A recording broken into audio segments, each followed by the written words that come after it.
Michael's black SUV pulled into the parking lot of Laney High School in Wilmington, North Carolina. The afternoon sun reflected off the familiar brick building where his basketball journey had begun decades ago. As he sat in the car, hands gripping the steering wheel, he took a deep breath. "You sure you want to do this, Mr. Jordan?" his driver asked from the passenger seat. Michael nodded. Sometimes you need to remember where you started to make sense of where you ended up.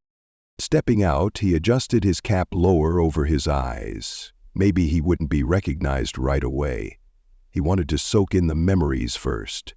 The school had changed. New security cameras, modernized doors, but the colors remained the same.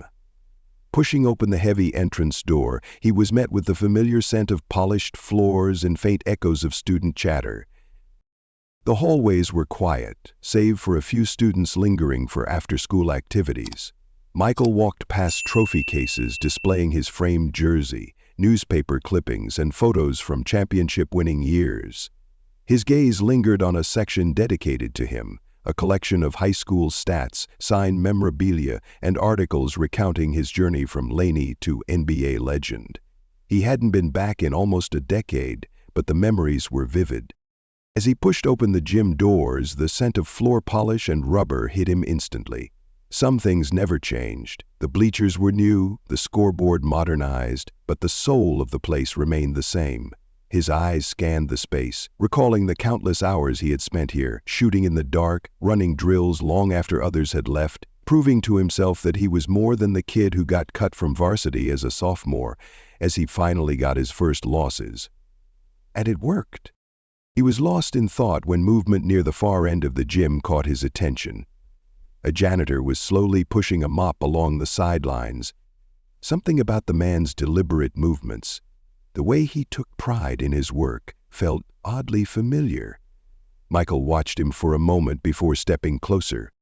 "Excuse me," he said. The old man looked up, squinting. "Gyms closed for volleyball practice unless you're here for one of the girls." Michael smiled. "Just visiting. I used to go to school here." The janitor gave him a nod. "A lot of folks come back to visit. Must have graduated a long time ago." Michael hesitated. "Class of '81. The old man whistled. "That's going back some years. I was already working here then." Michael studied him, realization dawning. He wasn't just any janitor. He was Tom Wilkins, the man who had once held the keys to Michael's earliest dreams. Michael stared at the janitor, his mind racing as he looked past the white hair, the slightly hunched back, and the worn uniform.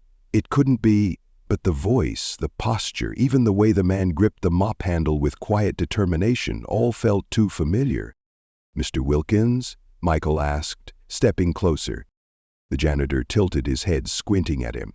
"Do I know you, son?" Michael's chest tightened. "It's me. Michael Jordan." For a moment there was silence. Then, as recognition set in, Mr. Wilkins' eyes widened. He leaned his mop against the wall and took a cautious step forward. "Little Mike Jordan?" His voice was a mix of disbelief and wonder. "Is that really you?" Michael grinned. "Not so little anymore, Mr. Wilkins." "Well, I'll be," Mr. Wilkins murmured, shaking his head in amazement. He hesitated, then extended his hand, but instead of shaking it, Michael pulled him into a hug. He could feel how frail the old man had become, his frame thinner, his shoulders not as strong as he remembered. When they pulled apart, Mr. Wilkins blinked rapidly, his eyes watery. "I can't believe you're standing right here. You—" "Michael Jordan in my gym." "I can't believe you're still working here," Michael replied. "It's been, over 40 years? 43 next month," Mr. Wilkins said, with a hint of pride. Michael's smile faded. "And you're still working full-time?" "Got nowhere else to be," Mr. Wilkins shrugged. "And the school still needs cleaning." Michael looked at him carefully, suddenly seeing past the wrinkles and the gray hair to the man who had once quietly supported him. The man who had opened the gym doors before dawn so he could practice. the man who had believed in him before the world knew his name. "You remember how you used to let me in early to practice?" Michael asked. A spark of memory lit up Mr. Wilkins' face. "Sure do. You were always the first one in, last one out. Never seen anyone work so hard. Used to have to practically kick you out so I could go home for dinner." Michael chuckled. "My mom would get so mad at me for coming home late." "But it paid off, didn't it?" Mr. Wilkins gestured toward the massive mural of Michael soaring through the air in his Chicago Bulls uniform. "Look at you now." From across the gym, the volleyball coach blew her whistle, signaling the end of practice. Girls gathered their water bottles and gym bags, filing out of the gym. "I should finish up here," Mr. Wilkins said, reaching for his mop. "Got the hallways to do before I clock out." "What time do you finish?" Michael asked. "About 6, usually." Michael hesitated, then put a hand on the old man's shoulder. "Do you think we could catch up when you're done, maybe grab some dinner?" Mr. Wilkins looked surprised. "You want to have dinner with me?" Michael smiled. "Right now, you're the most important person I want to see." The janitor's face softened into a warm smile. "Well, in that case, I accept. But nothing fancy. These old bones don't fit too well in those high-class places." Michael chuckled. "I know just the place. I'll meet you at the front entrance at 6. As Michael walked back through the hallways of his old high school, his mind was racing. Mr. Wilkins had always seemed old to him as a teenager, but now, at 80, he was still pushing a mop across these floors. Something about that didn't sit right. By the time Michael reached his car, a decision had already formed in his mind. He didn't know exactly how he was going to do it, but one thing was certain. Mr. Wilkins' life was about to change.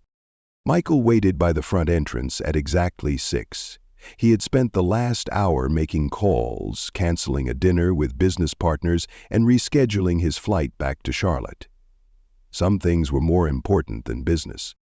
At 6:15, the main doors opened, and Mr. Wilkins shuffled out. He had changed from his work uniform into a clean button-up shirt and khaki pants that hung a little loose on his thin frame. "Sorry to keep you waiting," Mr. Wilkins said. "Principal Jenkins wanted to chat when he saw me leaving all dressed up." "No problem at all," Michael replied. "My car's over there." As they walked toward the SUV, Mr. Wilkins' eyes widened. "We riding in that?" "Fanciest thing I've been in was my nephew's Cadillac at his wedding." Michael opened the passenger door. "Hop in." As they drove through Wilmington, Mr. Wilkins pointed out the changes in the city. New buildings where old fields used to be, shops that had closed. The movie theater where he and Maggie had gone on date nights now turned into a clothing store. "I was thinking we could eat at Katie's Diner," Michael said. "Is it still around?" Mr. Wilkins' face lit up.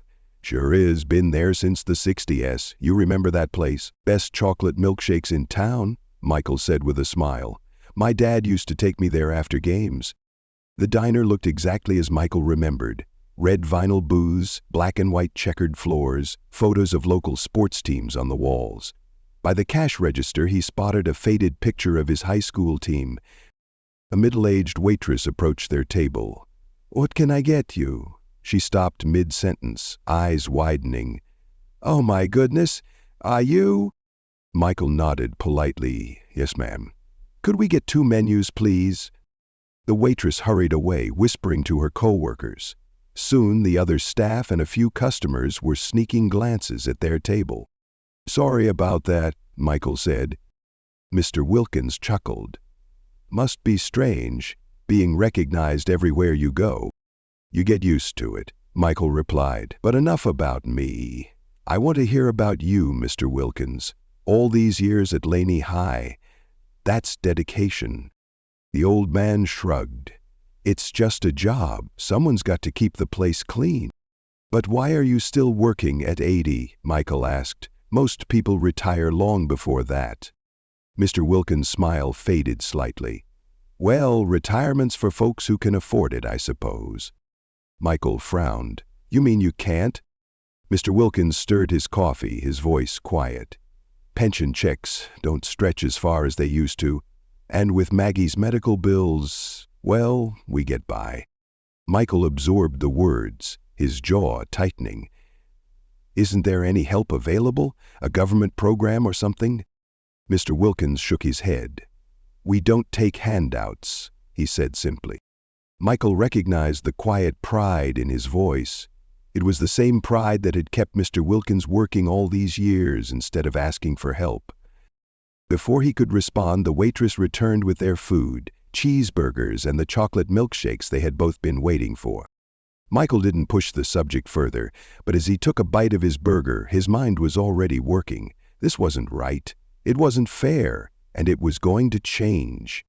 Michael listened as Mr. Wilkins shared stories about his years at Laney High, but his mind kept circling back to the same thought.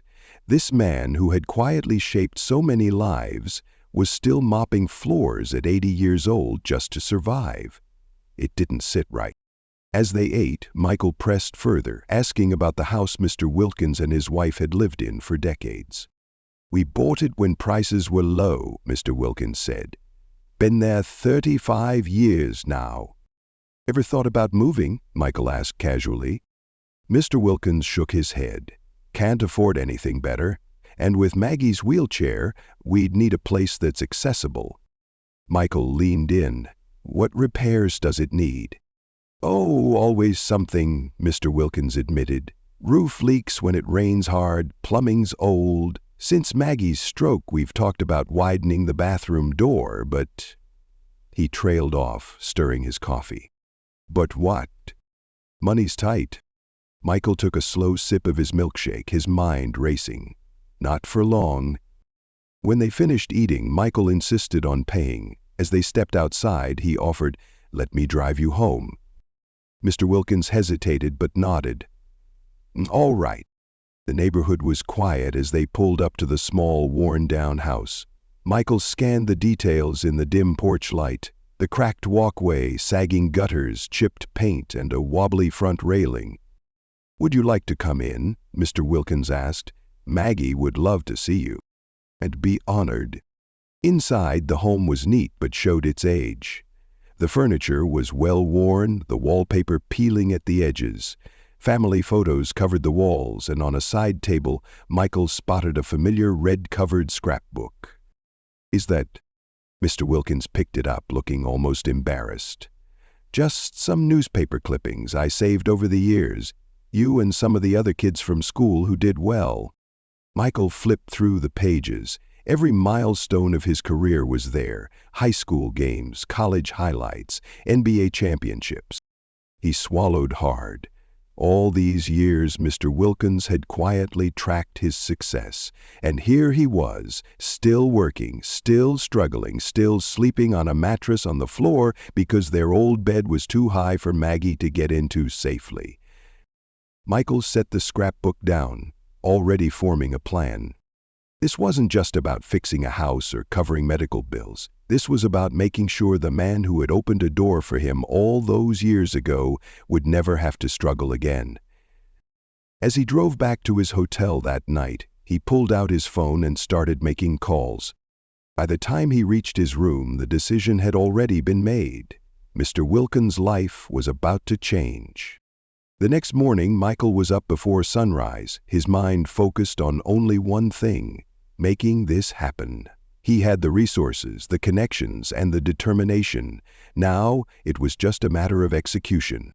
He started with his business manager, making it clear, "I need a trust fund set up for a retired couple. It needs to cover all of their living expenses, medical bills, home upkeep, everything, for the rest of their lives."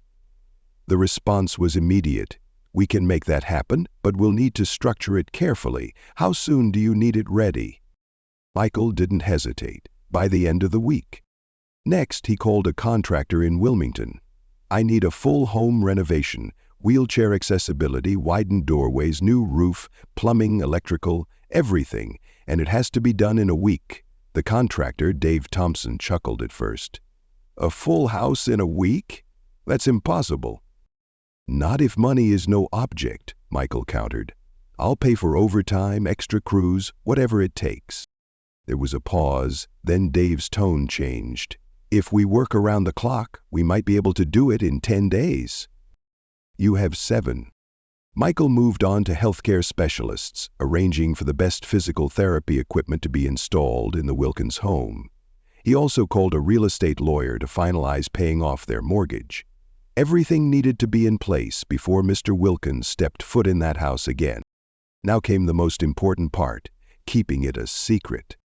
Michael contacted Scottie Pippen, a longtime friend and former teammate. "I need you for something big." "I'm in," Scottie said without hesitation. Michael explained the plan. "I need to get them out of the house for a full week. I'm setting up a special reunion trip for Laney alumni, somewhere relaxing, somewhere Maggie can feel comfortable." Scottie immediately understood. "Let me handle that. I'll make sure they have the best week of their lives." By midday, Michael had arranged for an all-expenses-paid trip to a luxury beach house in Florida for Tom and Maggie. The cover story was simple: a reunion for past Laney athletes and faculty members. Principal Jenkins was in on it and assured Mr. Wilkins that he was being given a paid week off as a thank you for his years of service. The last piece of the puzzle was the community. Michael didn't want media attention, but he wanted those who had been impacted by Mr. Wilkins to have a chance to give back.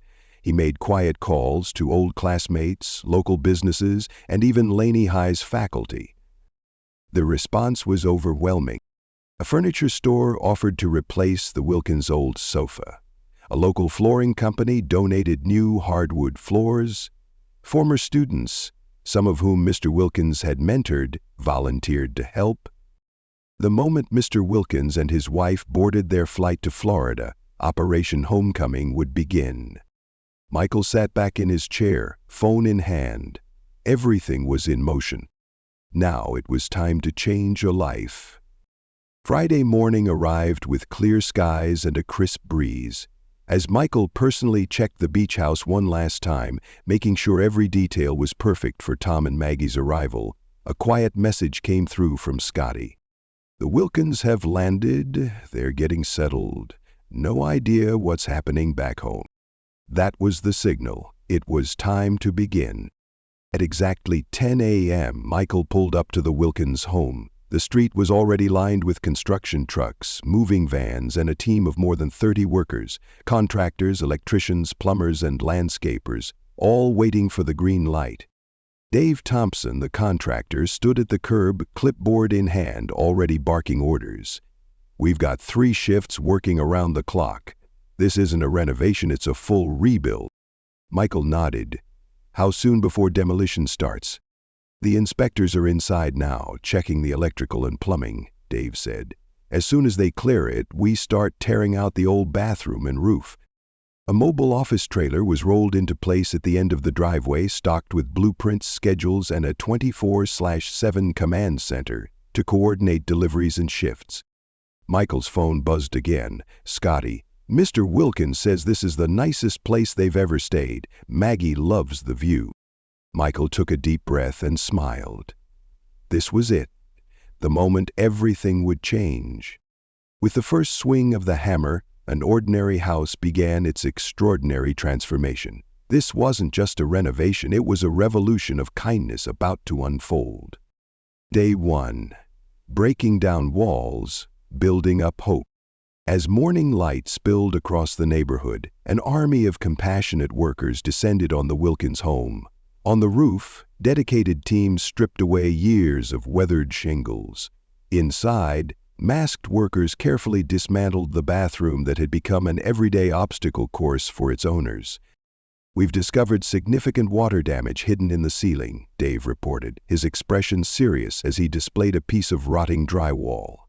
"The roof has been silently leaking for years." Michael's response came without hesitation, his voice firm with resolve. "Replace everything. These people deserve nothing less than perfection." Outside, landscapers meticulously planned a new pathway to freedom, a wheelchair-accessible entrance that would soon welcome Maggie home. Each family treasure, from cherished photographs to Tom's beloved scrapbook collection, was handled with reverence, preserved for their return. The neighborhood couldn't help but notice. As walls came down, curiosity rose. "What's happening to the Wilkins place?" asked an elderly neighbor, her eyes wide with wonder. Michael's lips curved into a gentle smile. "Just fixing a few things while they're away enjoying their vacation." She studied his face carefully. "You seem familiar somehow." Before he could respond, another truck arrived, bringing the materials that would rebuild not just a house, but a life. As electricians evaluated the outdated wiring, their assessment was clear. This home was built long before modern safety standards. Everything needs to be rewired. Michael nodded decisively. "Then that's exactly what we'll do." By midday, transformation was everywhere. The old roof completely removed, bathrooms stripped to its bones, hallways opened wide to welcome Maggie's wheelchair home. When Michael's phone illuminated with a photo from Scotty, Tom, and Maggie beaming at the ocean from their temporary beach paradise, he felt his heart swell. Their blissful unawareness was the greatest gift he could give them, for now. Days 2-3. Where dreams take shape. The sunrise of day 2 witnessed a home being reborn. A new roof framework reached toward the sky before most neighbors had awakened. The kitchen metamorphosed into a sanctuary of accessibility. Counters lowered to perfect height, shelves that would glide out at the gentlest touch, appliances positioned for easy reach. In the bathroom, skilled hands installed piping for a shower that would welcome Maggie's wheelchair, with sturdy handrails offering the support she needed. Outside, concrete poured for a peaceful patio where Maggie could once again connect with her beloved garden. By the third day, the structure stood complete, no longer the house they had left behind, but the home they had always deserved. As the driveway widened and walkways smoothed, one landscaper suggested, "Mrs. Wilkins always brightened this neighborhood with her love of flowers. We should plant something special just for her." Michael's eyes softened. Make it happen. What began as one man's mission had blossomed into a community crusade. Neighbors arrived bearing food for hungry workers. A local flooring company donated gleaming hardwood. A furniture store offered Tom a perfect new recliner. A former student, now an accomplished artist, volunteered to paint memories onto walls. This wasn't charity. This was community at its most beautiful. Days 4-5. Dreams taking form. As structure gave way to substance, the true beauty of the project emerged. Freshly insulated walls embraced the home in comfort. The new roof stood sentinel against future storms. Vibrant paint brought life to every room. Immaculate floors reflected the care poured into every detail. The crowning glory arrived on day 5, a hospital-grade adjustable bed, spacious enough for both Tom and Maggie to share, peaceful sleep for the first time in years. As Michael tested the bed's smooth movements, satisfaction washed over him. This was exactly right. Standing outside that evening, watching floodlights illuminate their ahead-of-schedule miracle, Michael finally allowed himself to believe. 2 more days. Just 2 more days until the Wilkins would discover how deeply they were loved. Days 6-7, love perfected. Dawn of day 6 revealed a transformation complete. This wasn't renovation, it was rebirth. Michael arrived with the first light, walking reverently through each room, his heart checking every detail against his vision of perfection. The bedroom welcomed with fresh linens adorning the adjustable bed. A nightstand displayed family photographs, generations of love within arm's reach. Tom's makeshift sleeping arrangement was now just a memory. The bathroom, once a daily challenge, now offered heated floors to warm, tired feet, a spacious roll-in shower, faucets designed for arthritic hands, and a sturdy bench for moments of rest. In the kitchen, cabinets waited at just the right height. The refrigerator hummed with fresh provisions, and there on the stove sat the exact tea kettle Maggie had once mentioned in passing, a small detail that spoke volumes about the care invested here. The living room showcased Tom's scrapbook collection in a custom-built display, illuminated perfectly to highlight his lifetime of memories. Outside, the patio offered comfortable seating near raised garden beds, positioned precisely for Maggie's wheelchair access. And at the edge of their property stood a new mailbox, hand-painted with Maggie's favorite flowers, their family name proudly displayed. As sunset approached on the final day, Michael pulled Dave aside with one last request. "We need a small home office. I have something special in mind." As darkness fell, neighbors gathered outside in reverent silence, witnessing the power of community love made visible. Tomorrow, the Wilkins would come home, not to the house they left, but to the one they always deserved. Inside, the house was spotless. Every new fixture gleamed, every detail had been carefully placed to make life easier, safer, and more joyful for Tom and Maggie. And with that, the house was ready. Michael took one last walk through, pausing by the special office space he had arranged for Tom. His eyes landed on the framed document hanging on the wall. The Tom Wilkins Foundation, created to honor school janitors, bus drivers, and cafeteria workers who quietly change students' lives every day. Tom's name was on the founding document. His role? Executive Director. Michael smiled. He stepped outside into the cool night air. One day left. Everything was perfect. Tomorrow, Tom and Maggie Wilkins would come home. By the third day of the renovation, word had spread across Wilmington about what was happening at Laney High's beloved janitor's home. What had started as a private mission led by Michael had turned into a community movement. People began showing up at the Wilkins house, offering to help in any way they could. A local flooring company donated brand new hardwood for the living room. A furniture store called and offered to replace the worn-out sofa. High school students volunteered to help paint. Even the mayor of Wilmington stopped by, promising to expedite any necessary permits. By the afternoon, the front yard was filled with volunteers, trucks, and well-wishers. Michael arrived to find Principal Jenkins standing at the curb watching the work unfold. "I've never seen anything like this," the principal said, shaking his head in amazement. "Mr. Wilkins has always been the heart of Laney High, and now the whole city is here for him." A middle-aged woman hesitantly approached Michael. "Mr. Jordan, I don't know if you remember me," she said. "I was a student at Laney back when you were. Mr. Wilkins helped me too. I'd like to contribute something." Michael smiled. "What did you have in mind?" "I own a small garden center now," she said. "Mrs. Wilkins always loved her flowers before her stroke. I'd like to donate plants for their yard." "That would be perfect," Michael said. "We're building raised beds so she can reach them from her wheelchair."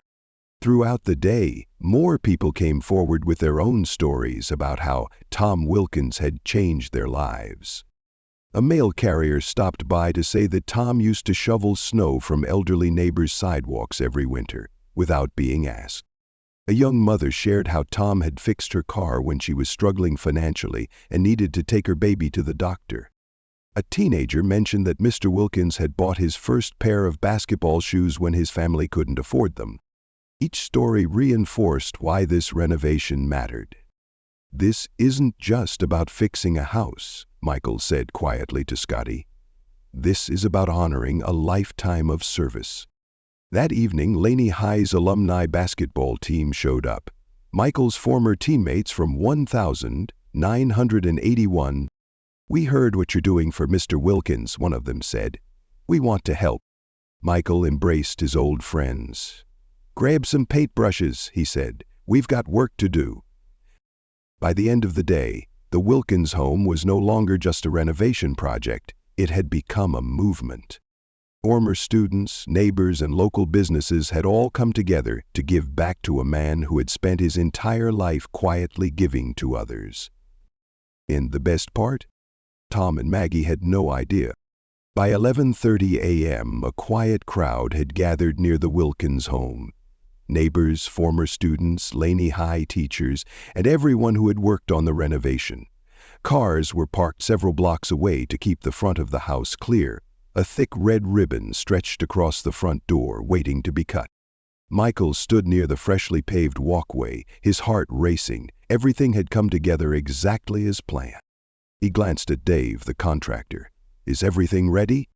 Dave gave a firm nod. "Everything's perfect. We've triple-checked every detail." Michael took a deep breath. This was it. At 11:45, he received a text from Scotty. 10 minutes away, they have no idea. The crowd shifted with anticipation. Parents hushed excited children. Volunteers readied cameras but kept them lowered. This moment was for Tom and Maggie, not for publicity. Michael stared down the street, his pulse pounding. A black SUV turned onto the block, rolling toward the house. Through the window, he saw Tom and Maggie in the back seat, chatting casually. Then, as they noticed the crowd, their faces changed. The car slowed. Confusion flickered across Tom's expression as he took in the unfamiliar scene. "What's going on?" he asked, his voice muffled through the glass. The SUV came to a stop. Scotty stepped out first, walking around to open the door. Tom looked up at him. "Why are all these people here?" Michael stepped forward. The moment had arrived. He smiled. "Welcome home, Mr. Wilkins." Maggie was carefully helped into her wheelchair as Tom slowly stepped out of the car, still bewildered. His eyes darted from the crowd to the house, then back to Michael. "What is this?" he asked, his voice unsteady. Michael put a hand on his shoulder. "While you were on vacation, we made a few improvements." He gestured toward the house. "Would you like to see?" Maggie, already emotional, nodded through tears. Tom just stared at the transformed home, his eyes wide, his breath shaky. You fixed our house?" he finally whispered. Michael smiled. "That's just the beginning." With shaking hands, Tom took the large ceremonial scissors Michael handed him. "Would you do the honors?" Tom swallowed hard, his hands trembling as he cut through the red ribbon. A cheer erupted from the crowd, but it quickly settled as Michael pushed open the front door. The Wilkins stepped inside, and their world changed. Tom and Maggie crossed the threshold, their eyes widening in shock as they stepped inside. The house they had known for 35 years was gone. In its place was something new, something built just for them. Tom froze in the doorway, gripping the frame as if he needed to steady himself. Maggie covered her mouth, tears welling in her eyes. The narrow, dimly lit rooms were now open and filled with natural light. The old carpet was gone, replaced with smooth, polished hardwood floors that allowed Maggie's wheelchair to move effortlessly. Tom looked around, shaking his head in disbelief. This can't be real," he whispered.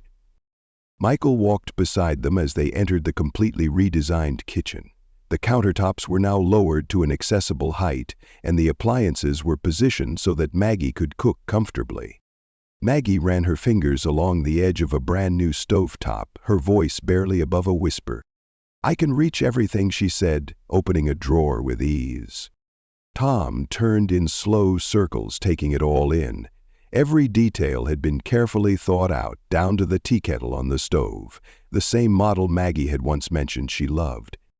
Michael led them toward the bathroom, now unrecognizable. The cramped, unsafe space was gone. In its place was a wide, roll-in shower with built-in seating and handrails. The sink had been adjusted for wheelchair use, and the floor was heated for comfort. Tom ran a hand over the shower's tiled walls. I don't know what to say." Michael gave a small smile. "There's more." He guided them toward their new bedroom. At the sight of it, Tom stopped in his tracks. The hospital bed that had once forced them to sleep apart was gone. In its place was a state-of-the-art adjustable bed, large enough for both of them. Maggie wheeled herself forward, her fingers touching the soft new linens. "We can sleep together again," she whispered, her voice breaking. Tom rubbed his eyes, overwhelmed. "This can't be real. This is too much." Michael placed a hand on his shoulder. "It's not too much, Mr. Wilkins. It's exactly what you deserve." Tom's gaze fell on the nightstands, each topped with framed photos of their family. He stepped forward, his hands trembling as he picked one up. Michael's voice was gentle. "Your home isn't just repaired, it's yours." Tom turned, his brows furrowing. "What do you mean?" Michael walked over to the dining table, where a folder sat waiting. He picked it up and handed it to Tom. "This house," Michael said softly, "is paid off. The mortgage is gone." Maggie gasped. Tom's knees nearly buckled. But Michael wasn't done. "There's more," he continued. "We've set up a trust fund. It'll cover all of your medical expenses, your home upkeep, and enough for you to retire immediately." Tom slowly lowered himself into a chair, his hands gripping the folder as if afraid to open it. Maggie clutched his arm. "Tom." Tears welled in his eyes as he whispered, "This is too much." Michael shook his head. "It's not enough, not for everything you've done." Tom looked around his new home, his forever home, the place where he had spent decades, where he had quietly helped so many, where he had once struggled to make ends meet. Now that struggle was over, and for the first time in his life he had nothing left to worry about. As the initial shock of their transformed home began to settle, Michael took a deep breath and led Tom and Maggie toward one last surprise. "There's something else I need to show you," Michael said, guiding them down the hallway. Tom followed, still dazed from everything he had seen. He noticed a door that hadn't been there before, a newly created home office space. Michael stopped in front of the door. "Before you go in, I need you to know something." He looked Tom in the eyes. "When we started this, it was about fixing your house, setting you and Maggie up for a comfortable future. But as we worked, something bigger happened. Your story inspired people." Tom frowned, confused. "My story?" Michael nodded. "All your life, you've been helping people, students, neighbors, co-workers.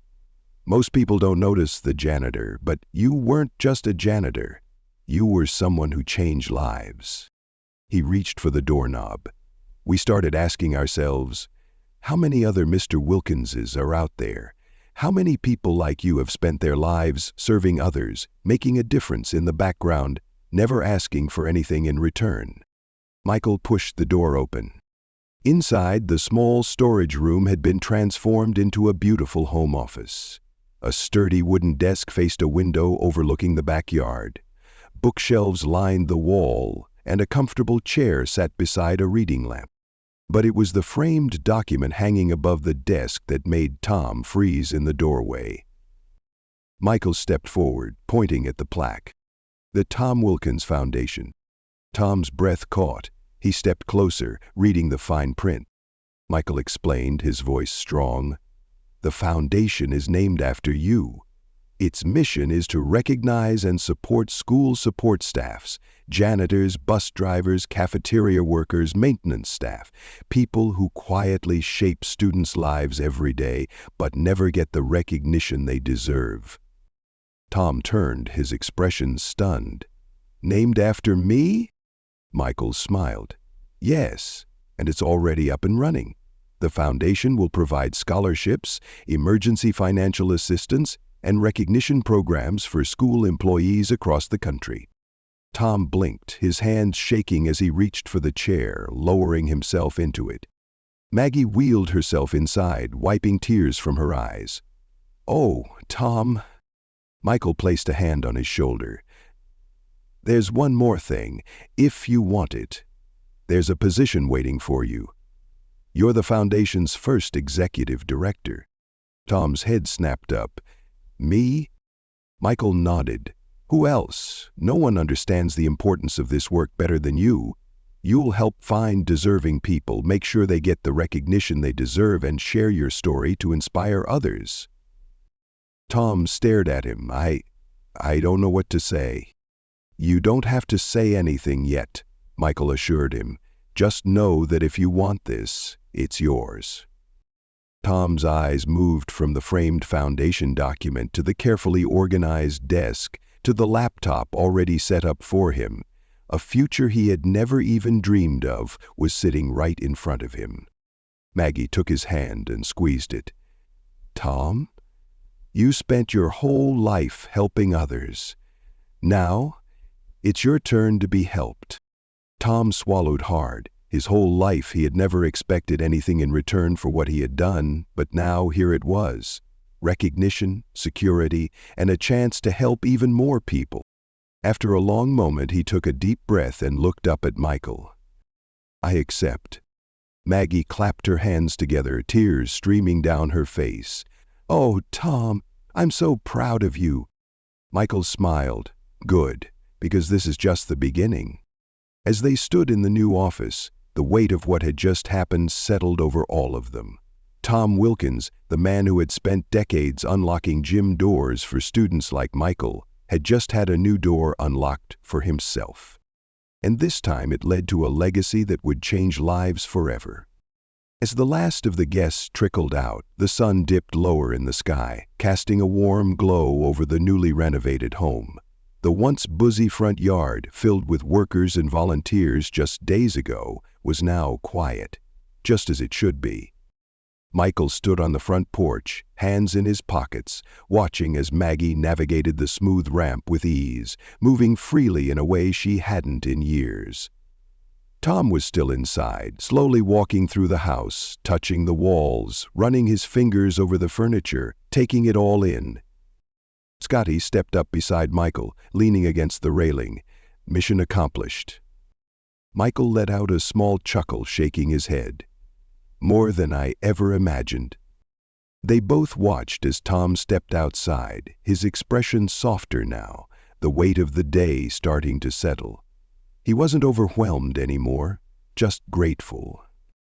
"You did good, MJ," Scotty said, clinking his water bottle against Michael's. "Really good." Michael exhaled, watching as Tom and Maggie embraced one another on their new porch, whispering to each other. "We all did," Michael corrected. "This was a team effort."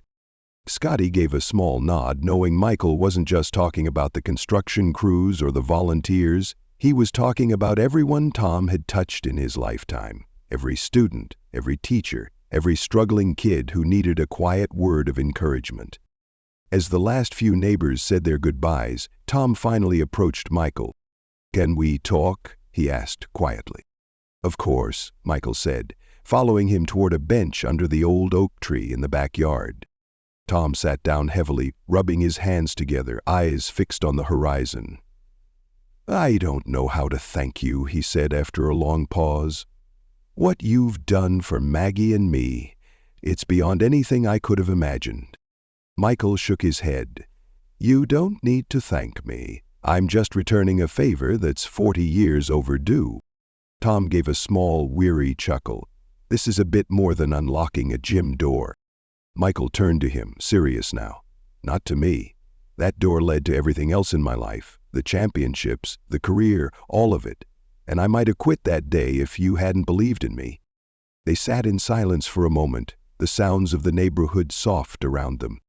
After a long pause, Tom spoke again, his voice low and reflective. "You know, when I was a young man just starting at Laney, my father gave me some advice," he said, his eyes distant. "He told me, 'Tom, you might just be mopping floors, but do it like you're changing the world, because you never know whose life you might affect.'" He shook his head, letting out a breath. "I guess he was right." Michael looked at him, nodding. He was right. They sat there for another moment, just two men, one who had changed the world, and one who had helped shape him. As the sky darkened and the new porch light glowed softly against the fresh blue paint of the house, Michael finally stood, stretching his arms. "You should go enjoy your home, Mr. Wilkins," he said. Tom smiled, pushing himself up with a small grunt. He turned to Michael, holding out his hand. Michael ignored it and pulled him into a hug instead. As they separated, Tom's eyes were watery but steady. "You never forgot me," he said softly. Michael gave him a firm nod. "Some people you never forget." As Michael walked toward his car, he glanced back one last time. The house stood strong, filled with warmth, filled with love, and inside, Tom and Maggie Wilkins were finally home. As the night settled in and the last of the volunteers packed up their tools, Michael took one final walk through the Wilkins home. Everything was in place. The living room, once dim and cluttered, was now open and welcoming, with a custom-built display case showcasing Tom's treasured scrapbook collection. The kitchen was fully stocked, The bathroom was accessible, the bedroom was warm and inviting. Every detail had been designed to bring comfort, dignity, and ease to the people who had given so much to others. But there was one last thing Michael needed to do. He walked over to the new display case, placed a fresh scrapbook on the shelf, and carefully set a handwritten note on top. It read, "Mr. Wilkins, you once believed in me when no one else did. You opened doors that led me to places I never imagined. Now, it's your turn to walk through a new door, one that leads to recognition, respect, and the chance to help others the way you always have. Everyone needs someone to believe in them before they can believe in themselves. You were that person for me. Now I hope I can be that person for you. With deepest gratitude, Michael." Michael took a step back, exhaling slowly as he looked around one last time. The house was no longer just a house. It was a tribute to a lifetime of kindness, a thank you for decades of quiet service, a symbol of the impact one person could have on the world. Michael turned, heading toward the door. As he walked to his car, he glanced in the rearview mirror. The porch light glowed warmly against the night sky. Inside, Tom and Maggie Wilkins were home, at peace, and finally receiving the life they deserved. And in that moment, Michael Jordan knew this was one of the greatest victories of his life. The night air was crisp as Michael stepped off the porch, heading toward his car. The street, once filled with volunteers, workers, and well-wishers, was now quiet. The Wilkins home stood strong, glowing warmly under the soft light of the porch. Inside, Tom and Maggie sat together for the first time in years in their new adjustable bed, their hands intertwined. They weren't just sleeping under a new roof, they were stepping into a new life. Michael stood by his car, taking one last look at the house. It wasn't just a renovation. It was a thank you, a promise kept, a recognition long overdue.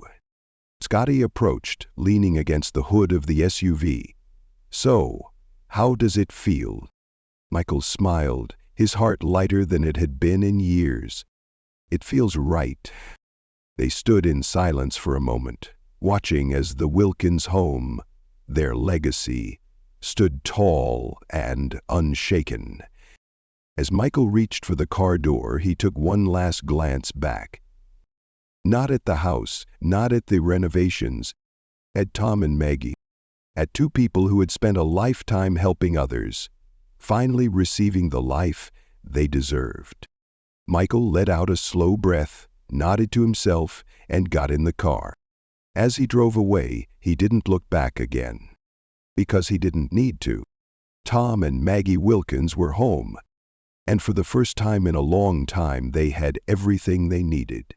This story isn't just about a house, a renovation, or even a single act of kindness. It's about the unseen heroes in our communities, the people who give without expecting anything in return. For nearly 5 decades, Tom Wilkins dedicated his life to helping students, teachers, and neighbors, never asking for recognition. He unlocked doors for others, offering quiet encouragement and support that shaped countless lives, including Michael Jordan's. And in the end, one act of kindness from decades ago came full circle. Michael never forgot the man who had believed in him when no one else did. And now, through the Tom Wilkins Foundation, Tom's legacy will live on, helping and honoring others who, like him, spent their lives in the background, making a difference. This story reminds us that every small act of kindness has the power to ripple through time. Sometimes a few words of encouragement, a helping hand, or a simple act like unlocking a gym door can change the course of someone's life. Who in your life has made a difference? Take a moment to thank them, because kindness should never go unnoticed.